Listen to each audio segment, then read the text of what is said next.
یہ صرف کہانی نہیں، یہ اللہ کی قدرت کا زندہ ثبوت ہے۔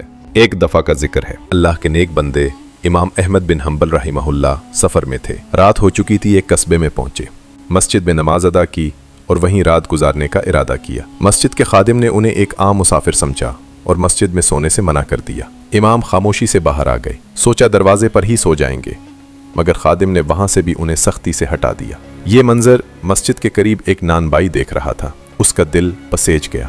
وہ آگے بڑھا اور ادب سے بولا، اے اللہ کے بندے، رات ہو گئی ہے، میرے گھر تشریف لے چلیں، وہاں آرام فرما لیجیے۔ امام نے دعوت قبول کر لی۔ گھر پہنچے تو دیکھا نان بائی مسلسل کام کر رہا ہے، کبھی آٹا گوندتا، کبھی تندور میں روٹیاں لگاتا۔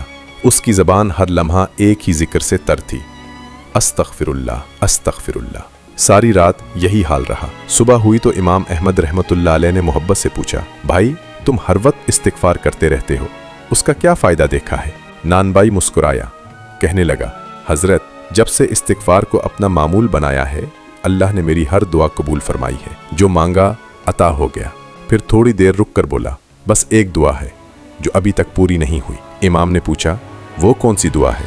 نان بائی کی آنکھوں میں چمک آ گئی، کہنے لگا، میں برسوں سے اللہ سے دعا مانگ رہا ہوں کہ مجھے امام احمد بن حنبل رحمۃ اللہ علیہ کی زیارت نصیب ہو، ان کی صحبت مل جائے، مگر یہ آرزو ابھی تک پوری نہیں ہوئی۔ یہ سن کر امام احمد رحمۃ اللہ علیہ کی آنکھیں نم ہو گئی۔ وہ آہستہ سے بولے، بھائی اللہ نے تیری دعا قبول فرما لی ہے، میں ہی احمد بن حنبل ہوں۔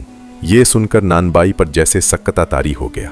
امام بولے، اللہ نے مجھے تیرے دروازے تک خود کھینچ کر لایا تاکہ تیری دعا پوری ہو جائے۔ سبحان اللہ، یہ ہے استغفار کی طاقت اور اللہ کی شان رحمت۔ سبق: جو شخص استغفار کو اپنی زندگی کا معمول بنا لیتا ہے، اللہ اس کے لیے ناممکن کو ممکن بنا دیتا ہے۔